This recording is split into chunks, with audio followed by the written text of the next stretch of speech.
नमस्कार, आप देख रहे हैं सुनिए सरकार। मैं अभिसार शर्मा। सुनिए सरकार में आज हम दो मुद्दों की बात कर रहे हैं और दोनों को एक कड़ी जोड़ रही है और वो है डबल स्टैंडर्ड्स, दोहरे मापदंड।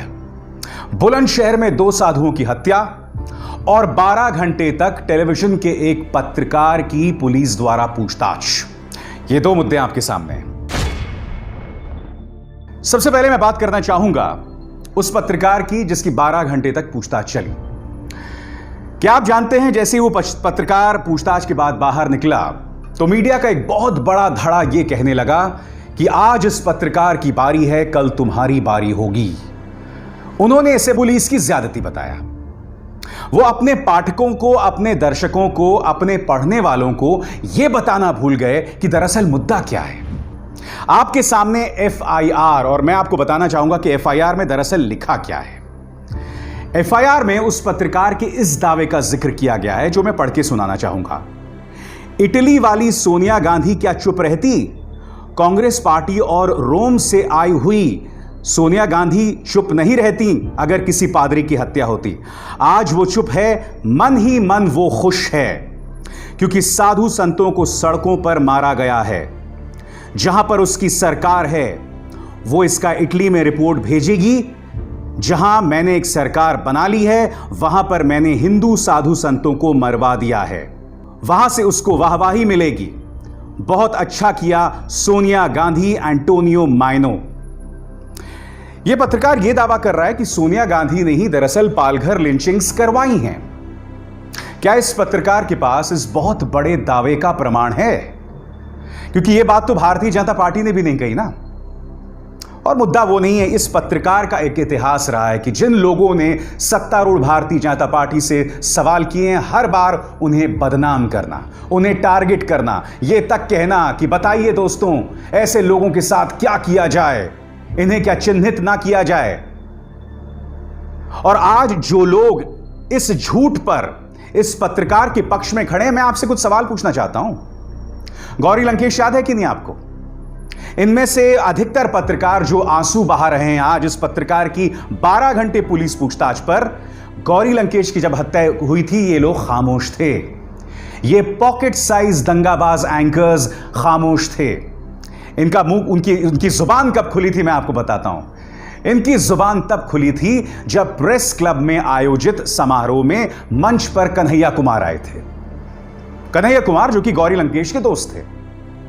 तब जाकर इन्होंने कहा कि यहां पर वामपंथियों का प्रवेश हो गया है, तमाम चीजों की बात होने लग गई। क्या आप जानते हैं कि इस वक्त कश्मीर में unlawful activities prevention act, anti terror law के अंतर्गत कम से कम 3 पत्रकार जेल में हैं। क्या उनके लिए इन लोगों के आंसू बह रहे हैं? नहीं बह रहे हैं। आपके स्क्रीन पर यह सरफूरा जरगर है, प्रेग्नेंट है। सीएए के खिलाफ जो आंदोलन हुआ था जामिया में, एक तरह से इन्होंने उसकी अगुवाई की थी। गर्भवती हैं और यह तिहाड़ जेल में इनको बंद कर दिया गया है कोरोना संकट के बीचों बीच। और वो भी किस मामले में? एंटी टेरर लॉ, इसी यूएपीए के अंतर्गत इन्हें बंद कर दिया गया है। क्या इन पत्रकारों ने कभी इनके लिए कभी आंसू बहाए हैं? मैं आपको बताना चाहूंगा, आज से 2 साल पहले मैंने ये रिपोर्ट की थी, ऑपरेशन लाल जंगल, जहां मैं छत्तीसगढ़ गया था। छत्तीसगढ़ में एक पत्रकार को इसलिए जेल में डाल दिया था एसआर कल्लूरी, जो उस वक्त आईजी थे बस्तर के, क्योंकि इन्होंने व्हाट्सएप पर एक जोक डाला था। व्हाट्सएप पर बीजेपी का आईटी सेल तो लगातार झूठ फैलाता है। इनसे जुड़ी संस्थाएं दंगे फैलाने वाले काम करते हैं, इन पर कभी कोई कार्रवाई नहीं होती। मगर छत्तीसगढ़ सरकार ने, रमन सिंह की छत्तीसगढ़ सरकार ने इस शख्स को जेल में डाल दिया था। 6 महीने से ज्यादा वक्त इस शख्स यानी कि संतोष यादव को एक बहुत ही कठोर नक्सल कानून के अंतर्गत, नक्सलों के खिलाफ इस्तेमाल किए जाने कानून के अंतर्गत जेल में डाल दिया गया था और उसे वहां टॉर्चर किया गया था। मैं इन पत्रकारों से मिला था, इनके परिवारों से मिला था। इन पत्रकारों के लिए इनके जहन में कोई दर्द नहीं था। गौरी लंकेश मामले में भी इनका प्रवेश तब हुआ था जब कन्हैया मंच पर दिखाई दिए थे, और आज ये प्रेस की आजादी की बात कर रहे हैं। उत्तर प्रदेश पुलिस ने 1 नहीं 2 नहीं आधे दर्जन से ज्यादा बार इन न्यूज चैनल्स के झूठ का पर्दाफाश किया है। आज ये लोग विचारों की अभिव्यक्ति की बात कर रहे हैं। यकीनन विचारों की अभिव्यक्ति की बात होनी चाहिए। मगर आपको याद होगा, प्रमोद जायसवाल नाम के उस पत्रकार को इस खबर के मुताबिक इसे इसलिए टारगेट किया गया था क्योंकि उसने मिड डे मील स्कीम के अंतर्गत जो गरीब बच्चों को नमक रोटी दी जा रही थी उस पर कहानी की थी, उसे इस तरह से टारगेट किया था। तब इनके जहन में कभी कोई आंसू नहीं आते।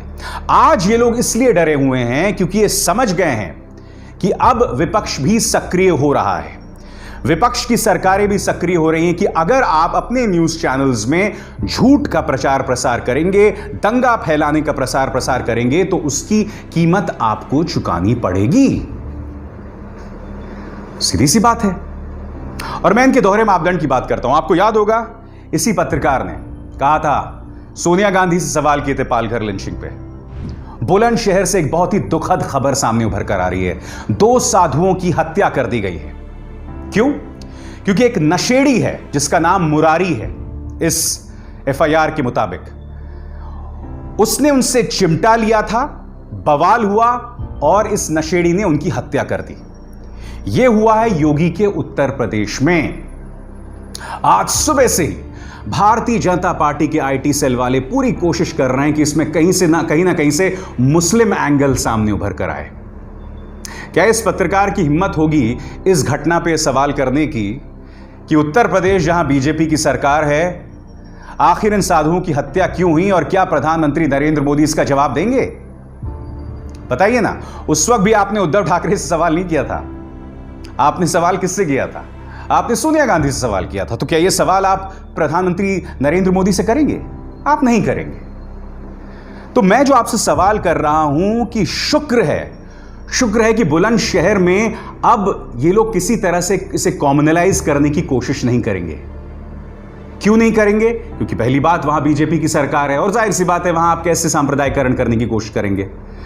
मगर अगर वाकई वहां मुसलमान निकल आता, हत्यारा या हत्या का आरोपी, तो यकीनन इस खबर को किसी और किस्म का कवरेज मिलता। बेशक यह मामला अपराध का है, यह हेट क्राइम नहीं है। जैसे मैंने कहा, चिमटा उसने चोरी कर लिया था, तकरार हुआ। अब यह मुरारी की जगह कोई अफजल भी हो सकता था और उसका अर्थ यह नहीं कि यह हिंदू मुस्लिम का मामला है। अगर ऐसा होता तो अब चूंकि मुरारी है इसलिए पूरी तरह से भारतीय जनता पार्टी का आईटी सेल खामोश है। मगर इनके तौर मापदंड हम लगातार देखते रहे हैं। क्या कहना है बुलंदशहर के एसएसपी का, आइए आप खुद सुनिए। ये पडौना गांव जो अनूपशहर थाना क्षेत्र में स्थित है, यहाँ पर 2 बाबा एक मंदिर है जिसमें जगदीश शर्मा और शेर सिंह नाम के 2 बाबा रहते थे। और इसी मंदिर पर भी गांव का ही एक व्यक्ति है जिसका नाम मुरारी उर्फ राजू है, जो आता जाता था। भुनेड़ी है, बहुत ज़्यादा भांग पीने का आदी रहा है। 2-3 दिन पहले बाबा का चिमटा इसके द्वारा गायब कर दिया गया था, जिसमें बाबा लोगों ने बुला करके इसके साथ डांट पिलाई थी।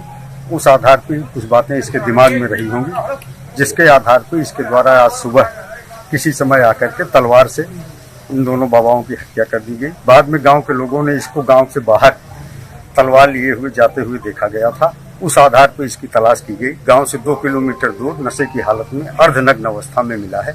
अभियुक्त को गिरफ्तार कर लिया गया है। मौके पर मैं मौजूद हूँ। कानून व्यवस्था की कोई समस्या नहीं है।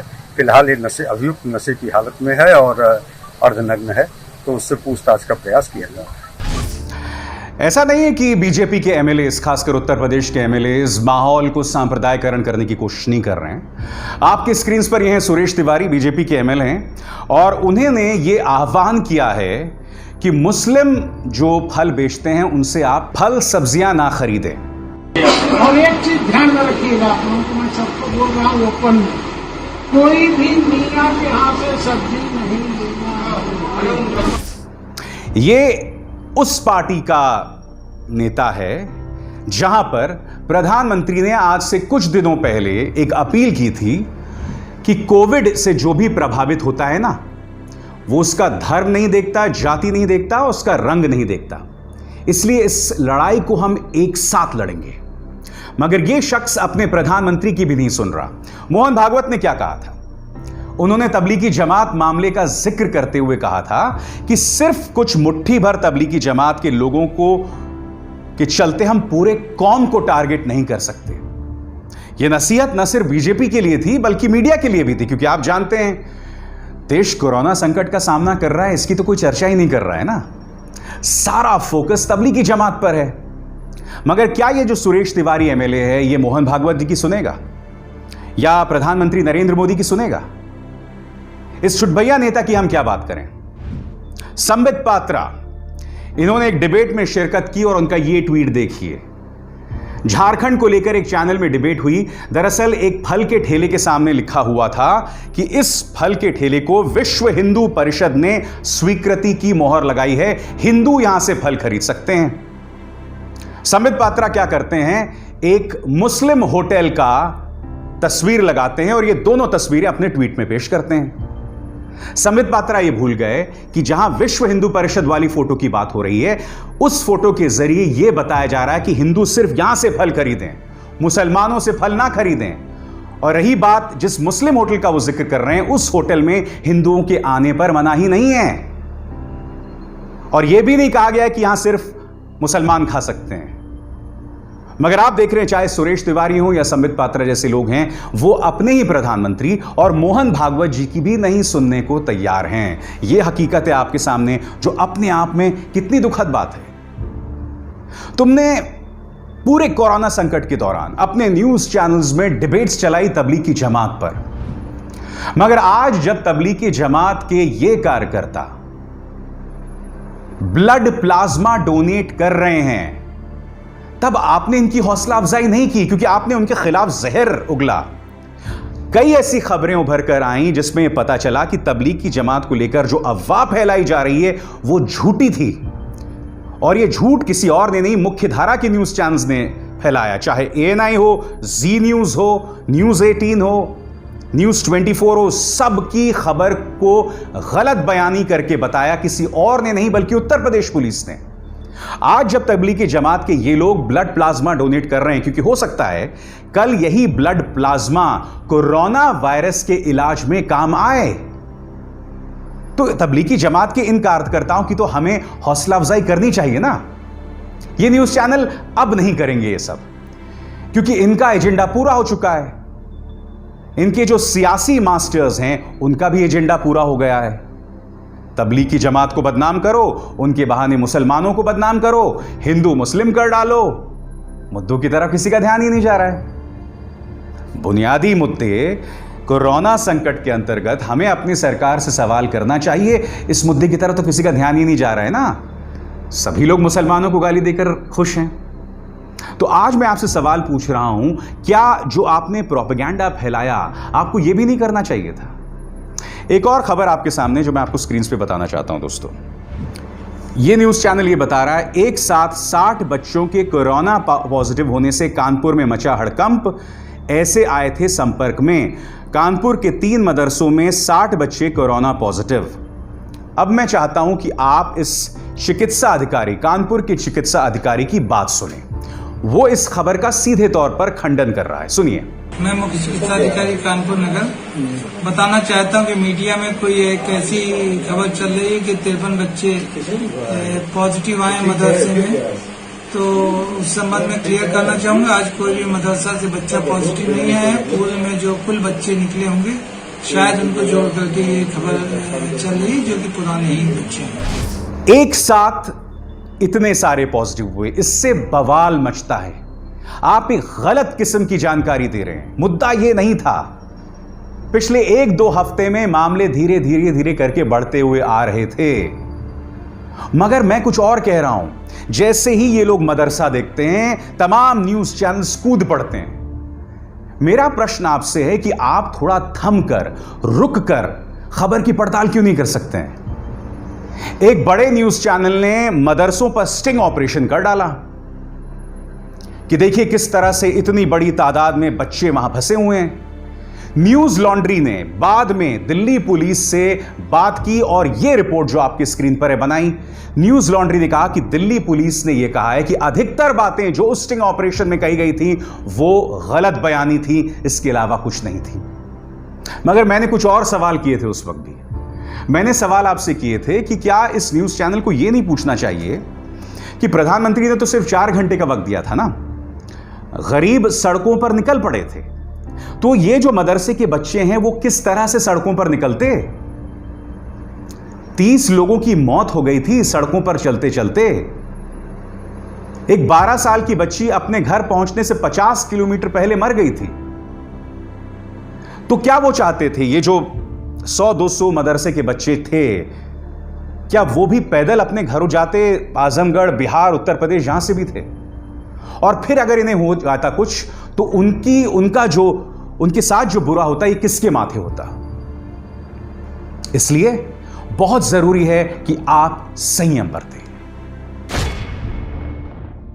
आज के सुनिए सरकार में हम सिर्फ आपका ध्यान खींच रहे थे उस दोहरे मापदंड की ओर जो हमारे समाज में, हमारी राजनीतिक पार्टियों में और हमारे मीडिया में मौजूद है घटनाओं को लेकर। अगर कोई घटना किसी बीजेपी शासित प्रदेश में होती है तो सन्न चुप्पी छा जाती है, मगर जैसे ही किसी विपक्षी राज्य में होती है सभी मुद्दे को उठा देते हैं। और उसी तरह से राजनीतिक पार्टियां क्या कहूंगा, सीधे बोलूंगा बीजेपी, जो हर मुद्दे में हिंदू मुस्लिम तलाश करने की कोशिश करती है, वो भी एक ऐसे वक्त जब देश कोरोना संकट का सामना कर रहा है। ये लोग ना अपने प्रधानमंत्री के सुनते हैं, ना अपने सबसे बड़े आइडियोलॉग यानी मोहन भागवत की सुनते हैं। या कहीं ऐसा तो नहीं कि ये सब कुछ नूरा कुश्ती है? हाथी के दांत दिखाने के कुछ, खाने की कुछ और। मेरी बात पर गौर कीजिएगा। नमस्कार। अब खबरें पाइए सबसे पहले हमारे मोबाइल न्यूज एप्लीकेशन पर। एंड्रॉइड या iOS प्लेटफॉर्म पर जाइए, HW न्यूज नेटवर्क को सर्च कीजिए, डाउनलोड कीजिए और अपनी सुविधानुसार भाषा का चयन कीजिए। खबरों की भीड़ में अपने काम की खबर पाते रहिए।